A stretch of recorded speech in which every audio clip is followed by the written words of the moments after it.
Boys and girls, welcome back to Camp Good News. This week, as you might have already noticed, we're doing some STEM projects. Hopefully some of you guys were able to make slime on Monday. Today we are going to do another STEM project. Actually, it's one that our local school did with some of the third graders, and maybe you might have already done this also. But it's actually a STEM project they even do in all the way up through high school and even with college kids sometimes. It's a very simple STEM project. So for this STEM project, we're going to use Play-Doh. Normally they would use modeling clay, but since we have Play-Doh, and since I'm assuming that more of you would have Play-Doh in your house than modeling clay, we will use Play-Doh. And the first thing I wanted to show you is that I have a block of Play-Doh I made into a rectangle that's about 3/4 inch thick, and then I got a piece of wood that is the same size. All right, and so you guys can think at home which one of these will float and why will it float. All right, and then in a little bit after we do some experiments, the goal will be to make, if this doesn't float, we will see how you can make it so it does float. Okay, so we're going to change the camera and go over to the water, and then we're going to test these two objects to see if they float, and then I'll explain to you what is happening. All right, we have our block of Play-Doh and our block of wood, and remember I had you thinking about which one will float and why. And so we're going to put our Play-Doh in first and see what happens. Ooh, it sank right to the bottom of the water. Do you think our wood will do the same thing? We'll give it a try. No, our wood actually floats almost half of it out of the water, or even more than half floats out of water. And so that's due to the density of these two objects. So density is a comparison of the object's volume or size to its weight. And so if you were here to hold this wood, you would feel that it was much lighter than the Play-Doh, even though they are the same size. All right, so the Play-Doh weighs more even though it is the same size. And what we would know is if we had the same size, amount of water, the Play-Doh would actually weigh more than the water, which means it's more dense than the water, and that's why it sinks. And the wood is less dense than the water, and that's why it floats. And so, do you think there's a way that we can make this Play-Doh not only float, but also float objects inside of it? That's going to be your test, all right? And so, how will you make this Play-Doh float? And how much pennies can you put in your Play-Doh boat? So that is the competition that we're gonna have. We have my three kids here. Kenzie, come duck your head in front of the camera. You've seen her doing some art projects before. And then Ruben, who you've seen in some videos before, duck it and look at the camera. And then Hunter, which you also saw in some videos. They are going to make some Play-Doh boats, and we will see which one floats, hopefully all three of them do, and who can hold the most amount of pennies in their boat. And then what the challenge is for you guys to do this at home.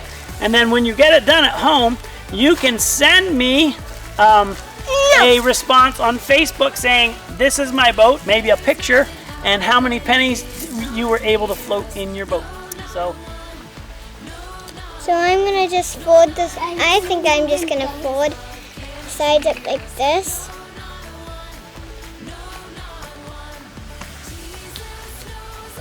And maybe try to roll it out some more. I'm gonna try to make it float by putting the sides up so it's not flat.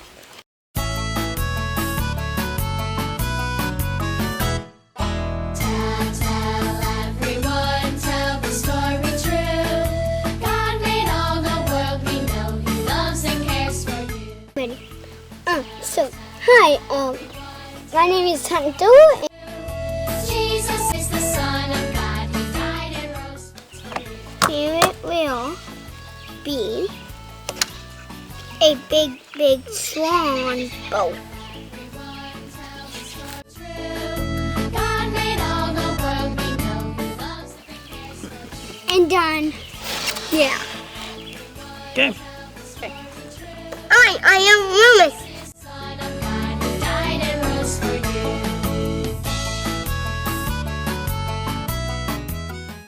And you're my mom. You like my mom? And I am. Okay, boys and girls, we're back. We have made our boats. You can see this is Ruben's boat. I fixed it up a little bit, and I just filled in some of the cracks at the bottom. So you'll want to make sure that your boat doesn't have any cracks in the bottom or on the sides. Otherwise, it won't float very long because the water will start seeping in. And so what I'm going to do is I'm going to set this in the water. When you set your boat in the water, you want to set it down very carefully so that way you avoid water getting into your boat when you put it in.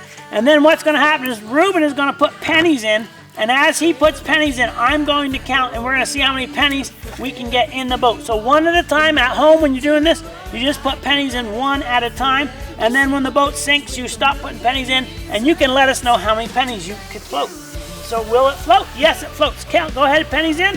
1, 2.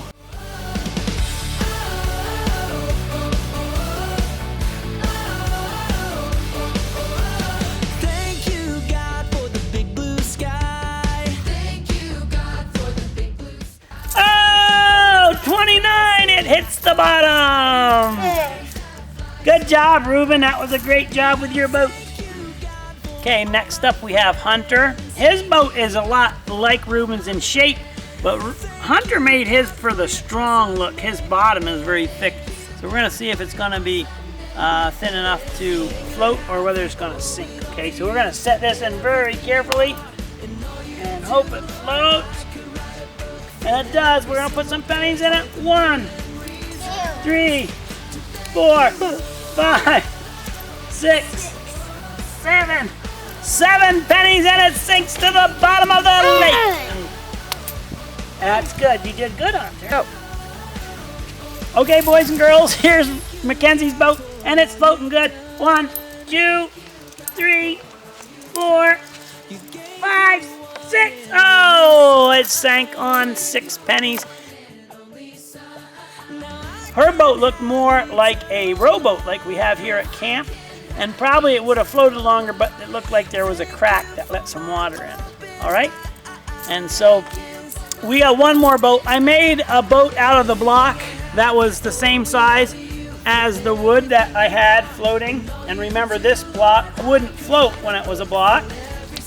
And this is the same amount of Play-Doh as everybody else had. And I squished it real thin. And then I put this little rib thing in the middle to hold the sides up. Because as we've seen, the clay will float for quite a while till the sides get submerged under the water. And then once it starts filling with water, it sinks. Now I'm not sure if this one's going to work any better. It depends whether the water gets into it or not. We're going to try it, and I'm going to have Mackenzie help us put pennies in. And me. And Ruben. It goes down with only 18 pennies, so the big winner here today is Ruben! And you guys can try it at home to see who can build the best boat. And if you guys want to, you can send us the results of your boat contest. So we hope that you have fun with this. And what you're showing here is you can use the same mass of an object or the weight of the object, but what you're doing is increasing the displacement of the object by shaping it. So in other words, when you shape it into a boat, you're making it so it displaces more water than its own mass or its own weight. And so you guys can try this at home and let us know what you think.